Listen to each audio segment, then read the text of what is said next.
দীর্ঘ টানাপোড়েনের পর অবশেষে থামল বলিউড হিম্যান ধর্মেন্দ্রর পথ চলা।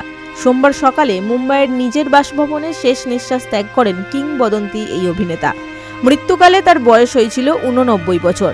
আগামী 8ই ডিসেম্বর 90 বছরে পা দেওয়ার কথা ছিল অভিনেতার। তার প্রয়াণে শোকস্তব্ধ গোটা দেশ এবং বিশ্ব জুড়ে ছড়িয়ে থাকা অনুরাগীরা।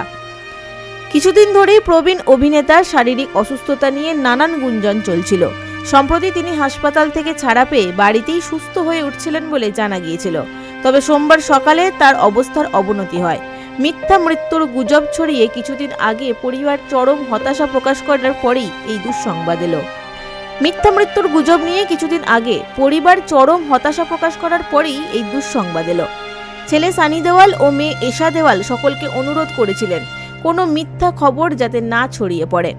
কিংবদন্তি অভিনেতাকে শেষ শ্রদ্ধা জানাতে এদিন মুম্বাইয়ের ভিলে পার্লে শ্মশানে উপস্থিত হয়েছিলেন বলিউড ইন্ডাস্ট্রির বহু তারকা। বীরুকে শেষ শ্রদ্ধা জানাতে জয় অর্থাৎ অমিতাভ বচ্চন তার পুত্র অভিষেক বচ্চনকে সঙ্গে নিয়ে পৌঁছেছিলেন। এছাড়াও উপস্থিত ছিলেন আমির খান, পরিচালক অনিল শর্মা সহ আরও অনেকে। প্রযোজক পরিচালক করণ জোহর তার সোশ্যাল মিডিয়া সাইটে শোক প্রকাশ করে লেখেন, একটি যুগের অবসান। ধর্মেন্দ্রর মৃত্যুতে গভীর শোক প্রকাশ করেছেন প্রধানমন্ত্রীও। শোলে, চুপকে চুপকে, ড্রিম গার্ল, ধর্মবীর এবং মেরা গাঁও মেরা দেশের মতো কালজয়ী সিনেমায় তার অভিনয় ভারতীয় সিনেমার ইতিহাসে অমর হয়ে থাকবে। 24শে নভেম্বরই তার অভিনীত শেষ ছবি 21-এর চরিত্রের প্রথম ঝলক প্রকাশিত হয়েছিল, যা এই শোকের মুহূর্তে আরও বড় শূন্যতা তৈরি করল।